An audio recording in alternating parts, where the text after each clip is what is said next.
Good afternoon. Welcome to KTOE's Talk of the Town. This is the second chance that we've had to talk with Republican congressional candidate Jim Hagedorn. He is running in the first district, and running might be literally what you're doing, Jim. Good to see you again.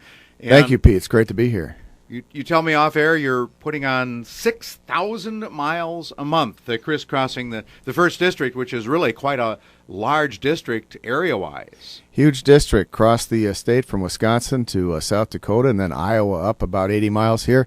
Wonderful part of the state, ag-based, of course, Mayo Clinic, so a lot going on here in southern Minnesota. And in what you just said, interesting how diverse the district is in terms of agriculture, big business when you talk about Mayo, when you talk about some of the ag businesses in Mankato and in Fairmont, for example. So it's really quite an interesting and diverse district, not as monochromatic as some people might think. No, that's exactly right. Agriculture is the backbone of our economy here in southern Minnesota, and where I grew up on a farm near Truman and live in the Blue Earth area, and I got to tell you that's still what's on people's minds. The people that live in rural Minnesota are so dependent on agriculture, and we must make sure that we sustain the family farming and our way of life. Now, let me ask you, this is running in early mid-March, and interesting time because you still have the endorsing convention coming up. So today, as we talk, are we talking Jim Hagedorn running against a couple of other Republican candidates who also want the nomination, or are we talking about you running against incumbent Democrat Tim Walz? The way we've worked this campaign is we're trying to run a general election campaign pre-nomination. And we do have a district convention coming up in Albert Lea on the 5th of April, and we look forward to that. But no, I have two Republican competitors and one Democrat opponent. And Tim Walz has been my opponent from the beginning, and that's where we're fixated on. His record of big government is undermining and hurting this country. It's hurting the people here in southern Minnesota. These big government ideas like Obamacare, cap and trade, all the regulations, Dodd-Frank, driving up people's costs, hurting people's disposable income, and that's the message we're taking to the people. I want to ask you, now you say about disposable income, Minnesota has performed better than the nation as a whole in terms of income and employment. You still think that is an issue? Oh, it's a huge issue. And just look what happened this last year with Obamacare implementation. We had people, I stood in front of Tim Walz's district office and brought constituents of his who had their prices dramatically increased, both premiums and deductibles. Other people got their insurance canceled outright and had to go find other insurance that cost them more. That's disposable income that's been eaten into. Look at the energy situation. When Tim Walz became a congressman in 2006 and then President Obama came into office, the price of gasoline was down there under $2. Now it's been up there to $3.50, $4 range for most of that time. Think of the money that people could have had if they could have saved $1,000 or $1,500 a year over the last 4 or 5 or 6 years since Congressman Walz has been in office. That's money out of their pocket that they could have used for other things, and they got no added value out of that. To be a contrarian here on the price of gas, it was down to $1.99, I think, is when we bottomed out, but that also corresponded to an incredible recession. And as we recover from that, wouldn't you expect gas prices to increase along with some other prices?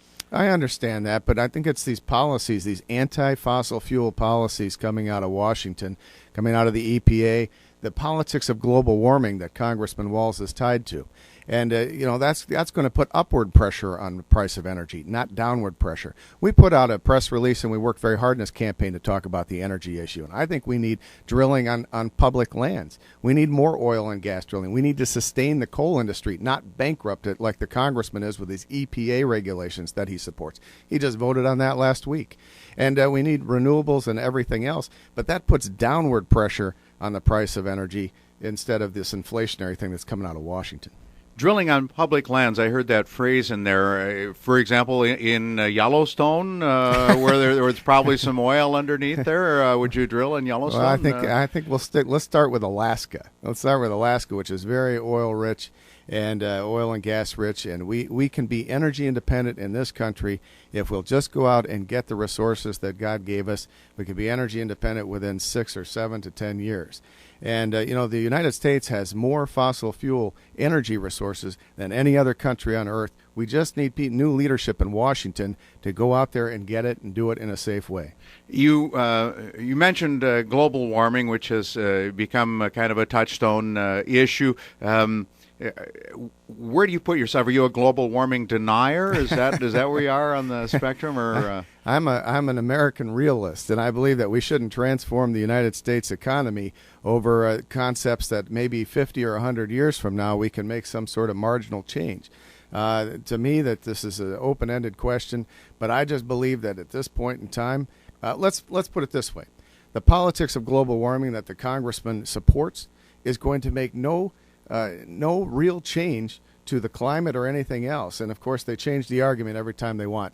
The bottom line is that his policies are costing us jobs, costing us manufacturing, driving up people's costs, and for, again, no added value. People are still getting the same mileage for the price of gasoline, whether it's $2 or $4 or whatever, and we need to start getting back to an energy-independent United States. The issue of energy independence with what's happened up in North Dakota, we have decreased our imports into this country, so we've moved somewhat toward a more balanced situation, at least. That's true, but all that's on pretty much private lands, and the federal government is standing in the way of doing what's on public lands. And one thing that brings up in North Dakota with the boom up there, it's great. But we need more pipeline. We need infrastructure to be able to use these resources properly. More infrastructure, more pipelines, more distribution points, more refineries. And I think we've seen some of the problems in the propane industry recently, where we don't have the pipelines in place. We don't have the distribution points and other things. And it led to spot shortages. It led to bottlenecks, and it's driven up the price and people, and it's really hurt them.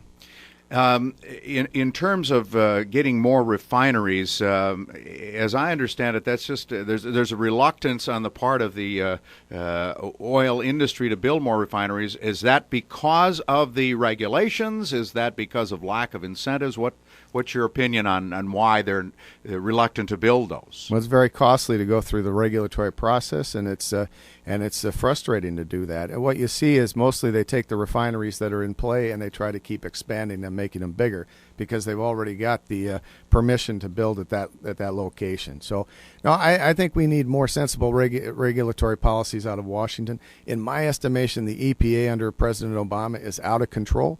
It's Tim Walz's favorite agency. It's driving up people's costs. It's limiting manufacturing and everything. It's hurting the country. And I believe actually the Congress should take back its regulatory authority from the EPA and start issuing those regulations themselves. That would be a first step in my book.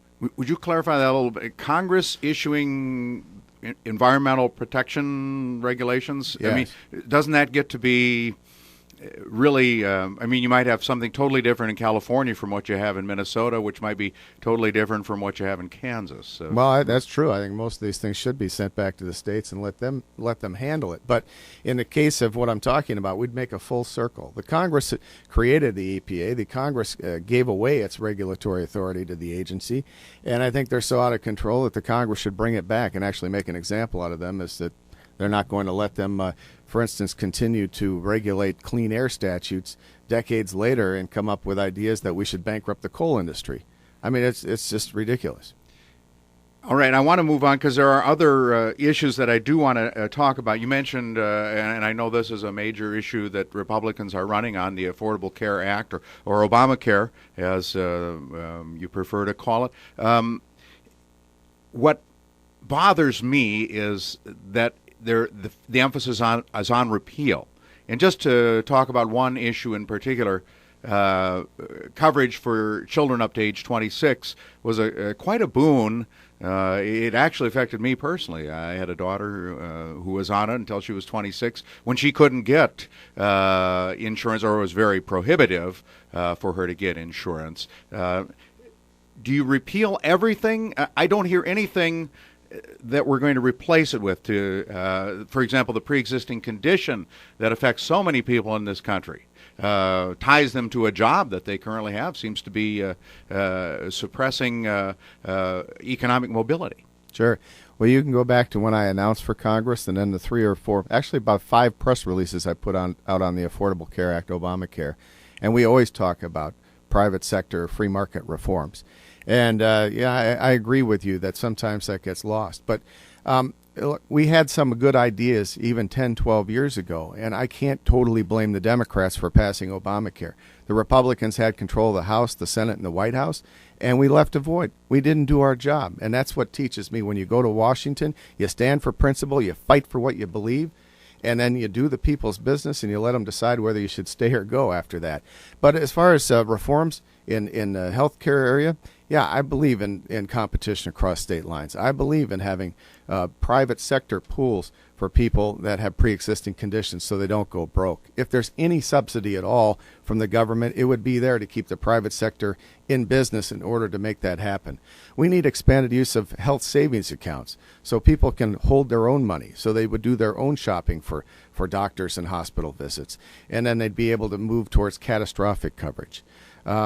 We need things like, I think we need tort reform to try to keep, again, downward pressure on the cost of medicine. And lastly, I think this is really important, tying the tax benefits to individuals so people have portable benefits and they can go from job to job and keep their health care or keep it in times of unemployment or other ways when they're not working. What about the earned income tax credit? That seems to have been a boon to working poor people.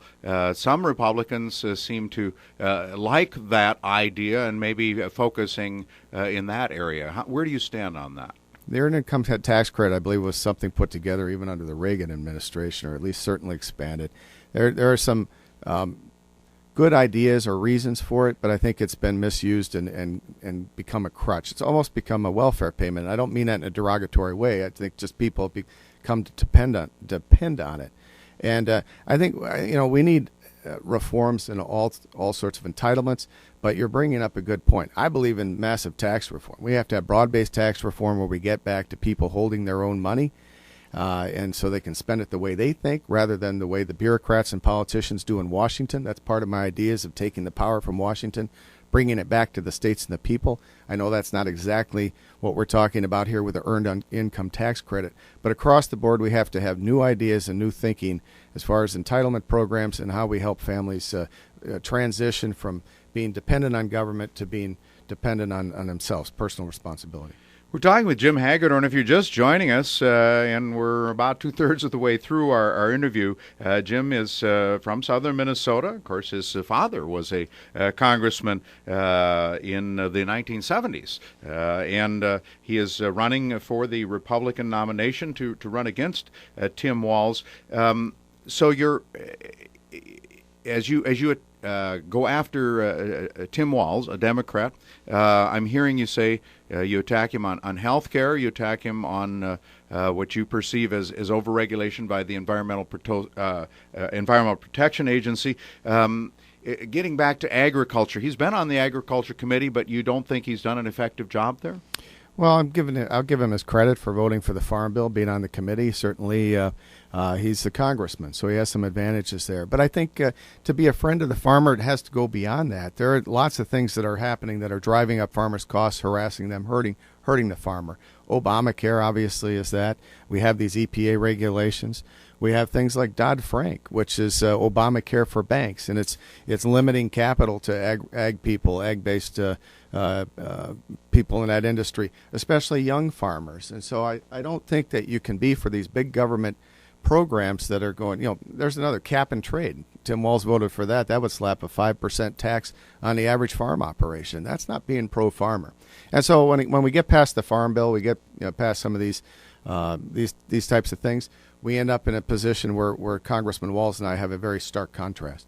In regard to Dodd-Frank and the banking regulations, I want to get a little more on your take on that, because there was so much anger at the big banks after the Great Recession, where they got a lot of the blame for causing that with their questionable investments that amounted to billions and billions. Did Dodd-Frank, in your opinion, not target the big banks enough, and too much targeting the small community banks? How do you look at that? In the end, the regulations that are being placed on the financial industry out of Washington are hurting the smaller banks, the regional and the rural banks. And we've been told here that if you have a smaller bank of $350 million or less, you're probably going to be eaten up or go out of business.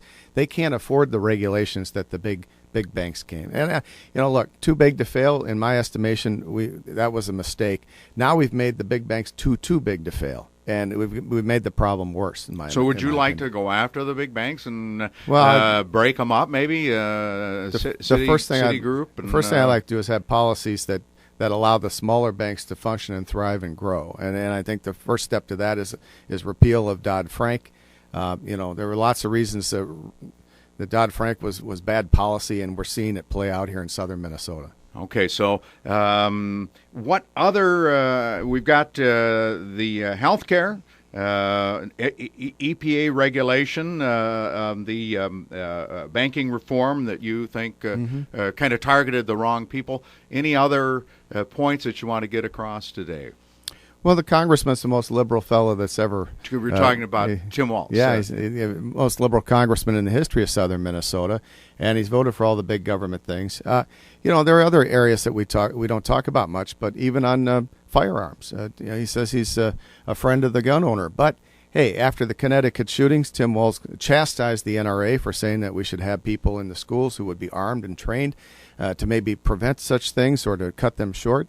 And then he said he was open to the Obama, Biden, Feinstein, Pelosi gun control bill. And I said, just for being open to gun control, we should be open to kicking him out of office. So, we pretty much disagree on most everything. When Tim Walz came into office in 2006, he had good intentions, and he said some things that I agreed with. The Republicans in Washington had spent too much money. The Republicans were not doing their job on immigration.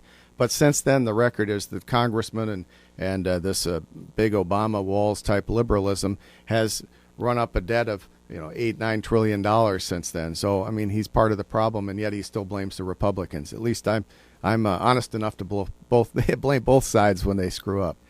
We mentioned this in our first conversation that we had on this program, Talk of the Town here, and this is we're just about at the end here, Jim. But if you do not get the endorsement of the Republican Party, do you take it to a primary? Oh no! I trust the activists and the people that do the work in the party to make the decision.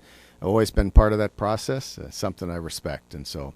We're just happy to be running. We're having a lot of fun taking our message directly to the people. And Pete, it's always a pleasure to see you. Jim Hagedorn is with us today on KTOE's Talk of the Town. He's running for Congress in the 1st District of Minnesota. That is today's edition of Talk of the Town.